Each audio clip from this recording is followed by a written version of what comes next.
ভয় ধরছে, আতঙ্ক ধরছে, আর সেই আতঙ্কের নাম বাংলার মুখ্যমন্ত্রী শুভেন্দু অধিকারী।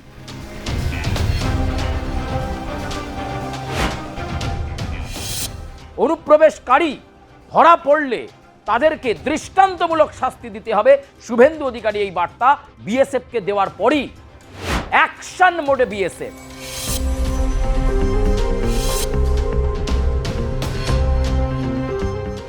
গরু পাচার বন্ধ করতে হবে, মাদক পাচার বন্ধ করতে হবে, কড়া নির্দেশ শুভেন্দু অধিকারী। বাংলাদেশের বাসিন্দা এই নাঈম শেখ পাচারকারী, গরু সমেত নাঈম শেখকে গ্রেপ্তার করা হয়েছে। পাচারকারীরা সাধু সাবধান, সাবধান না হলে কপালে দুঃখ আছে।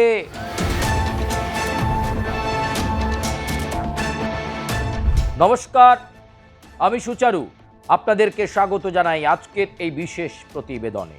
সীমান্ত সুরক্ষা জানিয়ে বারবার আপনাদের সামনে আমরা প্রতিবেদন রাখছি, কারণ পশ্চিমবঙ্গের মুখ্যমন্ত্রী শুভেন্দু অধিকারী বারবার বলেছেন সীমান্ত সুরক্ষায় জোর দেওয়াটাই একমাত্র অভিন্ন লক্ষ্য। সীমান্ত সুরক্ষিত থাকলে অনুপ্রবেশ হবে না, আর অনুপ্রবেশ বন্ধ হলে বাংলা সুরক্ষিত থাকবে। আপনারা আগেই আমাদের পূর্ববর্তী প্রতিবেদনে জেনেছেন ডিটেক্ট, ডিলিট এবং ডিপোর্ট, অর্থাৎ চিহ্নিত করো, বাদ দাও এবং পাঠিয়ে দাও বাংলাদেশে। মুখ্যমন্ত্রী শুভেন্দু অধিকারী যখন বিরোধী দলনেতা ছিলেন, ঠিক সেই সময় এই রাজ্যে চলছিল স্পেশাল ইন্টেন্সিভ রিভিশন। তখন তিনি বলেছিলেন তার অ্যাসেসমেন্টে যে কত কোটি মানুষ বাদ যাবে, এই ভোটার তালিকার মধ্যে কত জল রয়েছে এবং প্রচুর অনুপ্রবেশকারী রয়েছে। সেদিন তিনি দায়িত্বের সঙ্গে বলেছিলেন প্রচুর পরিমাণে অনুপ্রবেশকারী যারা বাংলার ভোটার হিসাবে লুকিয়ে রয়েছেন এই ভোটার তালিকার মধ্যে, যারা ভুতুরে ভোটার। এসআইআর হলো, পশ্চিমবঙ্গের রাজনৈতিক পট পরিবর্তন হলো, বাংলার মসনদে মুখ্যমন্ত্রী হিসাবে বসলেন শুভেন্দু অধিকারী। বিজেপি সরকার তাদের কার্যপদ্ধতি শুরু করে দিয়েছে। আর এরই মাঝে বিএসএফের সঙ্গে, বর্ডার সিকিউরিটি ফোর্সের সঙ্গে দফায় দফায় বৈঠক করেছেন শুভেন্দু। দুটো থেকে তিনটে কথা বিএসএফের শীর্ষ আধিকারিকদের সঙ্গে আদান প্রদান করেছেন রাজ্যের মুখ্যমন্ত্রী শুভেন্দু অধিকারী। প্রথমে তিনি বলেছেন অনুপ্রবেশকারীদের সঙ্গে কোনো আপোষ নয়, একবার ধরতে পারলে তার বিরুদ্ধে যা যা বিচারাধীন বিষয় রয়েছে সেটা বিএসএফকে কঠোরভাবে ব্যবস্থা নিতে হবে। অনুপ্রবেশকারী ধরা পড়লে তাদেরকে দৃষ্টান্তমূলক শাস্তি দিতে হবে। শুভেন্দু অধিকারী এই বার্তা বিএসএফকে দেওয়ার পরই অ্যাকশন মোডে বিএসএফ। 2 নম্বর বিষয় শুভেন্দু অধিকারী বলেছেন জমি হস্তান্তরের বিষয়, যেটা তৃণমূল কংগ্রেসের সরকারের আমলে লকড হয়েছিল। সেই সময় তৃণমূল কংগ্রেসের সরকার নানা কারণ দেখাচ্ছিল, বিতর্ক তৈরি হচ্ছিল, কিন্তু এখন কোনো বিতর্ক নেই। বিএসএফ যেখানে যেখানে চাইছে, যে সীমান্তবর্তী এলাকাতে কঠোর নজরদারি দরকার, তার জন্য জমির দরকার, সেই জমি জরিপ করার কাজ শুরু করতে বলেছিলেন শুভেন্দু অধিকারী। হয়েও গেছে শুরু। মুর্শিদাবাদ, মালদা, লালগোলা সীমান্তবর্তী অঞ্চলগুলো, কোচবিহারের চ্যাংড়াবান্ধা জমি জরিপ শুরু হয়ে গেছে। কারণ সেখানে যেখানে যেখানে কাঁটাতার নেই, যাতে শক্তপোক্ত কাঁটাতারের বেষ্টনী দেওয়া যায়, যাতে নিরাপত্তার বজ্র আঁটুনি করা যায়, এই বিষয়টা বিএসএফের মাথায় আগেই একেবারে ঢুকিয়ে দিয়েছেন মুখ্যমন্ত্রী। তিনি বলেছেন পুলিশের মতো বিএসএফকেও ফ্রি হ্যান্ড, কিন্তু নিশ্চিত করতে হবে এই বাংলায়, এই পশ্চিমবঙ্গের মাটিতে অনুপ্রবেশকারীদের প্রবেশ করাকে বন্ধ করতে হবে। আর কেউ যদি বলপূর্বক, জোরপূর্বক বিএসএফকে ধুলো দিয়ে এই পশ্চিমবঙ্গে ঢুকতে যায়, তারা যদি হাতে নাতে ধরা পড়ে, তাদেরকে দৃষ্টান্তমূলক শাস্তি দিতে হবে। এই দুটো বিষয় গেল। 3 নম্বর বিষয়, পশ্চিমবঙ্গের মুখ্যমন্ত্রী শুভেন্দু অধিকারী যে কথা বলেছেন বিএসএফকে, গরু পাচারকারী, প্রচুর গরু পাচারকারী সীমান্তের ওপার থেকে যাতায়াত করেন। এদিককার গরু নিয়ে চলে যান ওই পারে, কখনো চোখে ধুলো দিয়ে, কখনো রাতের অন্ধকারে এই কাজ তারা করেন। বিএসএফকে অ্যালার্ট হতে বলেছেন মুখ্যমন্ত্রী। দরকার হলে রাতে বাড়তি নজরদারি করুন, কিন্তু পাচার বন্ধ করতে হবে, গরু পাচার বন্ধ করতে হবে, মাদক পাচার বন্ধ করতে হবে। কড়া নির্দেশ শুভেন্দু অধিকারী। আর সেই নির্দেশের পর একেবারে অ্যাকশন মোডে দেখা গেল বিএসএফকে। লালগোলা থেকে, মুর্শিদাবাদের লালগোলা থেকে গরু পাচারকারী সন্দেহে গ্রেপ্তার করা হয় প্রথমে নাইম শেখকে, এবং তারপর নাইম শেখকে ম্যারাথন জিজ্ঞাসাবাদ। তদন্তে বিএসএফ, এমনকি লালগোলা থানার গুরুত্বপূর্ণ আধিকারিকরা। এই নাইম শেখ কোথাকার বাসিন্দা, তিনি কবে থেকে গরু পাচারের সঙ্গে যুক্ত, এই র্যাকেটে কারা কারা নাইমের সঙ্গে রয়েছে, এই সমস্ত কিছু ম্যারাথন জিজ্ঞাসাবাদ করতে থাকেন বিএসএফ এর আধিকারিকরা এবং লালগোলা থানার আধিকারিকরা। জিজ্ঞাসাবাদ করতে বেরিয়ে এলো একাধিক তথ্য। জেরায় নাইম শেখ জানিয়েছে সে বাংলাদেশের নবাব চাঁপাইগঞ্জের বাসিন্দা। বাংলাদেশের বাসিন্দা এই নাইম শেখ পাচারকারী, এবং গরু সমেত নাইম শেখকে গ্রেপ্তার করা হয়েছে।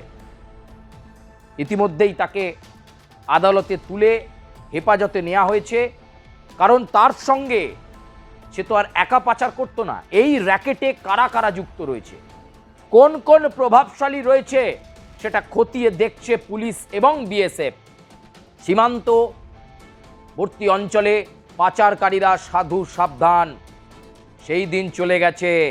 সাবধান হন, সাবধান না হলে কপালে দুঃখ আছে। বাংলার মুখ্যমন্ত্রী শুভেন্দু অধিকারী স্পষ্ট ভাষায় বলে দিয়েছেন, স্ট্রং অ্যাকশন, কোনো রেয়াত নয়।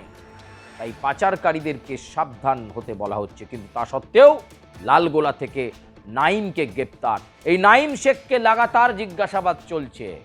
নাইমের সাথে আর কারা কারা পাচারে যুক্ত, নবাব চাঁপাইগঞ্জ থেকে কিভাবে নাইম লালগোলায় ঢুকে পড়ত, লালগোলায় অবাধ যাতায়াত তার কার কার সঙ্গে ছিল, সীমান্তের এপারে থাকা ভারতবর্ষের কোনো বাসিন্দাদের সঙ্গে তাদের নিবিড় যোগাযোগ, কিভাবে গরু পাচার করত নাইম শেখ। নাইমের কাছ থেকে অ্যাম্পেল ইনফরমেশন জানতে চাইছেন তদন্তকারী আধিকারিকরা। ইতিমধ্যেই মুখ্যমন্ত্রী শুভেন্দু অধিকারীর কানে বিষয়টি পৌঁছেছে যে লালগোলা থেকে একজন গরু পাচারকারীকে ধরা হয়েছে এবং তিনি বাংলাদেশের বাসিন্দা। তাই যারা পাচারকারী, যারা এই অসাধু চক্র চালান, তারা সাবধান হন।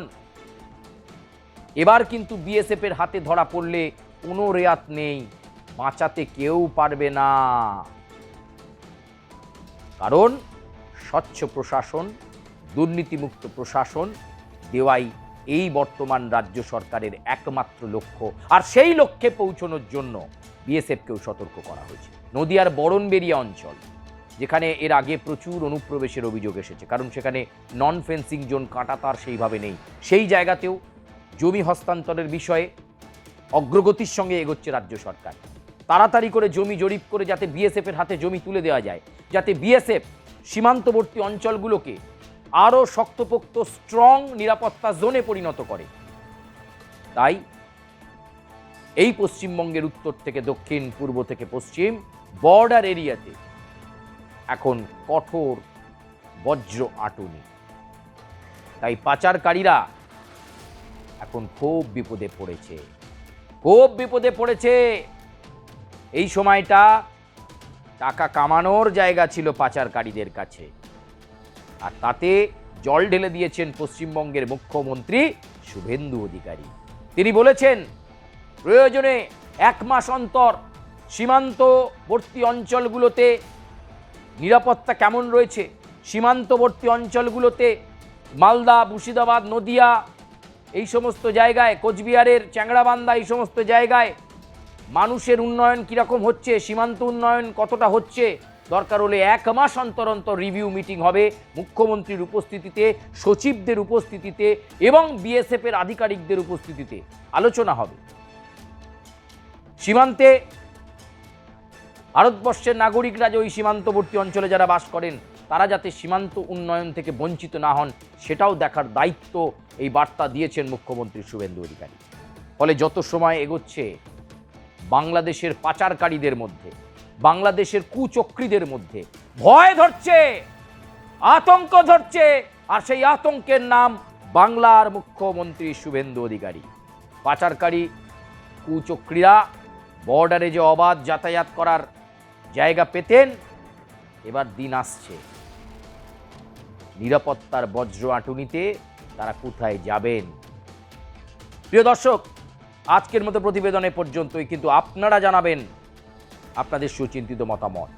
এই যে অনুপ্রবেশ বন্ধ, এই যে পাচারকারীদের রুখতে সীমান্ত সুরক্ষায় জোর, এই সিদ্ধান্তকে, মুখ্যমন্ত্রীর এই সিদ্ধান্তকে আপনারা কিভাবে দেখছেন? আপনারা কমেন্ট করবেন, লাইক করবেন, সাবস্ক্রাইব করবেন, বেল আইকনে প্রেস করতে ভুলবেন না। আপনাদের সঙ্গে আবার অন্য কোনো প্রতিবেদন নিয়ে পরবর্তী এপিসোডে অবশ্যই দেখা হচ্ছে। ধন্যবাদ।